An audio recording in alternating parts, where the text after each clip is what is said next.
On a huge stage like today, with nearly 5,000 metres of climbing, nutrition is a vital component for success. The sight of Tadej Pogačar eating during the yellow jersey podium ceremony following his second place finish on stage 11 triggered rumours that he maybe got his feeding wrong on the road, a mistake none of them can afford today. So, to take a closer look at how teams might be planning to keep their riders' energy levels up, we've teamed up with The Feed, who provided us with all of what you see in front of Robbie and myself on the table here. And to explain why there's so much of it, we're joined by Matt Johnson. Matt, a very good day to you today. Talk us through the calorific content of what a rider needs to consume in a day like today and how that's delivered to them. It's a big day for them, and it's particularly challenging because they're starting out right on the Périsord. And as Robbie said, these are sort of pretty steep climbs at the start. So it's pretty hard for them to be feeding on the climbs. So they have to use these valleys in between each one of the climbs to get their carbs in and be fueling. So on a day like today, as you just mentioned, intense start expected on a climb, and with those intense efforts it becomes increasingly difficult to eat.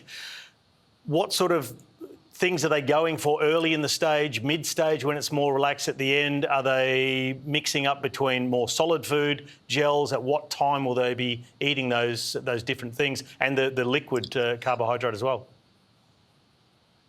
Yeah, they'll be starting really with the gels right from the beginning, thinking that it's going to be a very intense start until the breakaway gets away. So the solid stuff's going to sit a little too heavy in their stomach.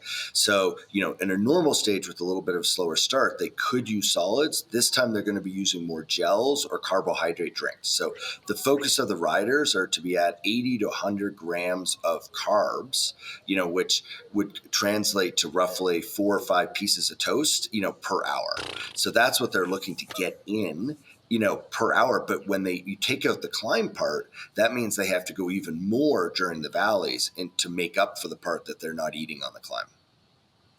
Matt, we hear a lot these days about Bcarb and the importance of Bcarb, which we have down here, Bcarb soup. Talk to me about that. Yeah, so Bcarb, Rob, has been around. I'm sure you used it way back when, but, had a lot of, let's call them gastric issues for a lot of athletes. Some could tolerate, some couldn't. It's a huge buffer of lactic acid. So you can, the riders can push harder, not feel the pain in their legs for nearly as long. And it's really sort of magical on these climbs. So some athletes that are trying to get in the break may be using it before the stage starts. So they'll take it about 30 to 45 minutes before the stage starts. It'll work for them for about an hour afterwards.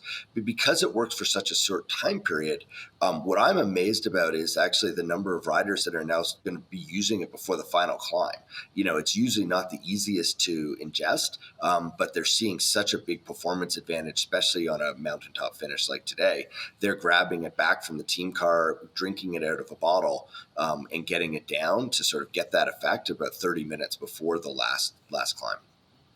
So when I was racing, it was always a case of eat before you get hungry, drink before you get thirsty, and it was the basics, rice tarts, which we still see riders take in. Teams are making them themselves. But as we said, on an intense stage like this, to get that many carbohydrates into your system back in the day, as you just mentioned, 4 or 5 pieces of toast per hour. It's an absolute mountain of food you'd have to consume. So to be able to get that into these small packets that riders can actually fit that much into their body, tell us about the sort of scientific work that's gone in to get to this point where riders can consume all of this stuff to get enough carbs in their system, but also not blow out their stomachs to not have those gastric issues. Yeah, exactly. So what they've done is you sort of can divide the world into either high carb drinks or gels. They work a little differently, and it's really up to the rider preference. Both are equally as effective.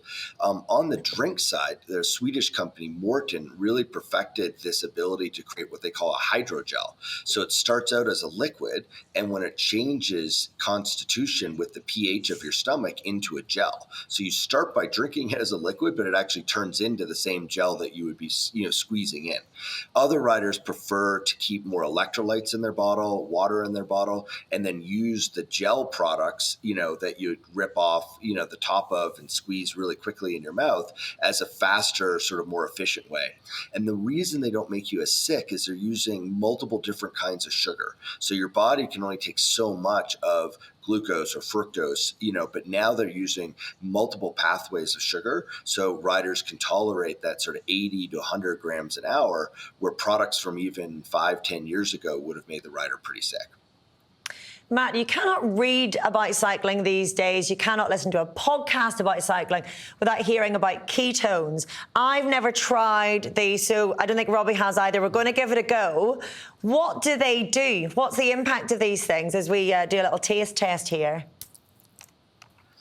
It's almost like having another gas tank. So if you have one gas tank that is for your sugar, which is glycogen in the body, which you're, eating your, we'll see the reaction here.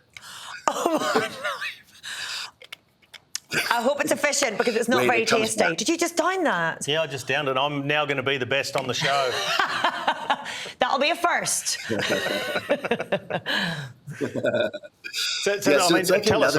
I've never used this before, and I'm interested because I've heard all about it. I'm like, how can they ride so fast every day, day after day, and just never slow down with the fueling? It just seems like it's just unlocked a new code to going fast.